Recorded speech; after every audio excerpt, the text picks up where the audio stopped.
Hey guys, it's BW and we're back out in the garage. I'm sorry if you're getting a little white noise. I got my fan on 5. Mosquitoes were vicious tonight, tearing me up. So I took away their flight air. They can't seem to get to me when I got the fan blowing down on high. Alright, I was down that house working all day, but I did get some stuff done out here in the shop. I figured I'd bring you in, show you what's going on and what's up next, and we'll take it from there, alright? I feel like the first thing I want to do is take you around back and show you what I was working on the last time I was out here. And it was just putting the trunk stuff back together, getting things ready to go back here. All right, I'm thrilled with the way this wrap the line come out. I showed you in the last video, but I mean, as things are getting put back in here, it just looks so neat and tidy, you know. The fuel cell's in permanently. I'm not taking that back out. I remember I cut these in the lathe. Howie recommended the what are they, the stops, the door stops for a trailer. I cut them in half in the lathe and we put those down, and it's nice and tight. It's on there, and we even got 2 leftover other halves underneath the box because of these stampings on the trunk. It kind of just holds the box level. I'm still going to need to trim these all threads. If you remember, they're not the original ones that came with the kit. All right, so I'll have to paint these because those were galvanized, but they just came up too short. The NHRA rules said they wanted it affixed to the frame, so I affixed it to the frame, top and bottom, and it came out really good, but I had to go get longer all thread from down the hardware store. All right, so that's in, you know, for now. I got the wires for the switch, just kind of, the power wires just draped. All right, and I have the negative just draped inside the box as well, because I'm not sure where the battery terminals are going to be yet. I got to order the battery. When the battery comes in, then I'll cut these to size, because I want things nice and neat. I want them to come up nice and neat, you know, so maybe even up through the bracket and right here, you know. So I'm just waiting until I want to be able to take and, you know, measure it out from the battery to the switch. All right, you can see our switch. We even painted our bracket, and this switch, I mean, one finger, it operates very, very nice. All right, so we're happy with that. All right, and I'll just show you where the cord and the ground come up through the bottom. We have the holes grommeted, obviously, but I wanted to show you it's nice and neat. Nice neat job. All right, this is the fitting that I did in that little short right there, guys. You know, that's where our ground goes up through. Our power comes this way. All right, and you can see the holes are grommeted where they go up in. We have a ground strap from body to frame here. We have one over there. We got one from the engine to the frame, and from the frame to the body up front as well. So this car is well grounded. All right, I have a few more of these straps. They're really neat, so I might put one more on there. I don't know, up front. A little overkill. You can never have enough earth to your from frame to body on a car, at least in my opinion. I don't know. All right, but that's what I got going on back there. All right, so we got that job going. Obviously, I'm working on the wiring harness job, and that's a separate video, guys, but you can just, like, you can see the stuff there. All right, the cluster's right there. We got some of the harness there. I'm working on getting light bulbs, and I'm gonna need a new brake switch, and I think this is all right. This is for the glove box, but we'll see. I may have to solder a new wire on there. We'll see. I don't know if one came with the kit. I haven't opened up everything yet. All right, also wanted to show you the back glass. I cleaned it up a little bit, but this is the one the glass man gave me, and there's a couple really heavy scratches right here, so I'm gonna have him look at it.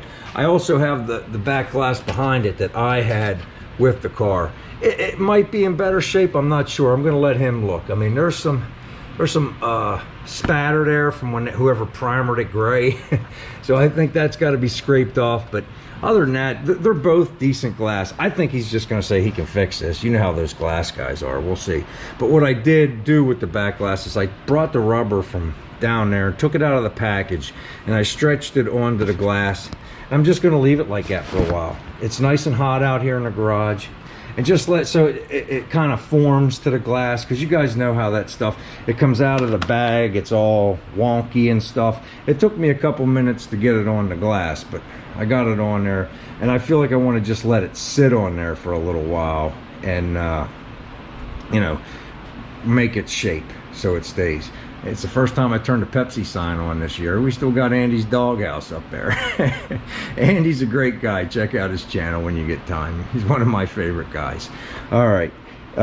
Also, there was somebody, I can't remember who, maybe it was Frank or something, was worried about cold soldering with these pellets. And you guys saw in the short I used them, and I used them in a couple videos ago. And they're really good. All right, so I took, and I did one, and I cut it in half, so that you guys can see the inside, because, you know, I get curious too.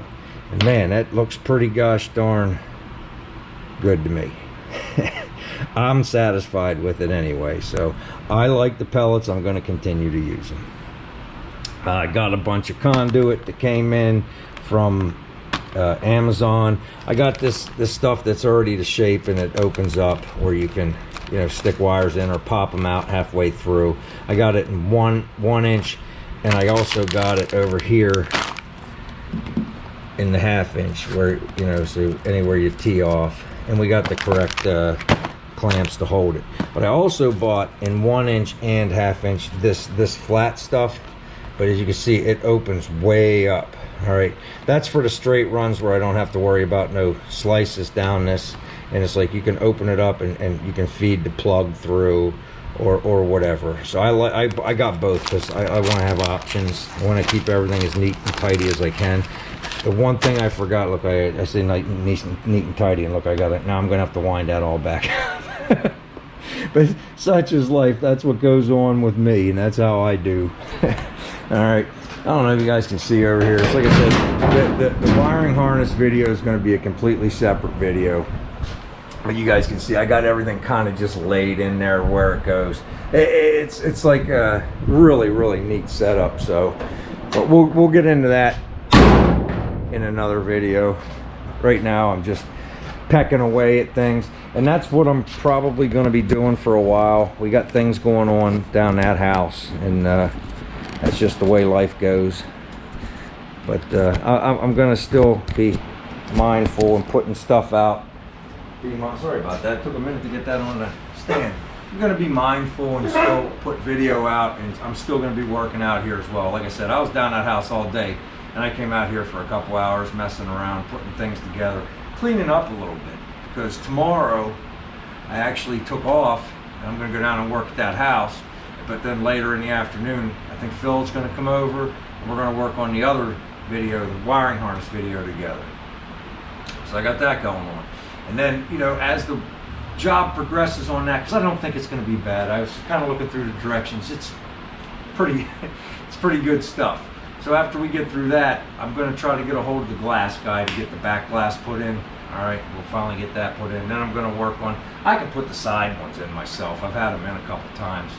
So we'll do that. Those are the things we got coming up. And I'm going to start ordering all the fuel line stuff I need, and get the fuel line up front as well. We got a small repair on the brakes, and then I think I'm just going to put some gear oil in. I think I have all the other fluids in. I got transmission fluid in, I got the oil in the engine, we got coolant in the engine. We do need, like I said, we need rear end oil. I don't have any in there. But otherwise, I think we're good on fluids. We'll be able to start this thing up and move it in and out of the garage before you know it. Not right away, but before you know it. You know, like I said, I got this house stuff to catch up on, but we're at a point where this car, we're going to keep trucking along with it. I'm chipping away. I'm just like little nickel dime stuff on the Nova, but we're going to jump into that real heavy in a little bit. Just bear with me. Like I said, with everything I got going on, and I'm so close to getting this thing rolling under its own, so that's what we want to do.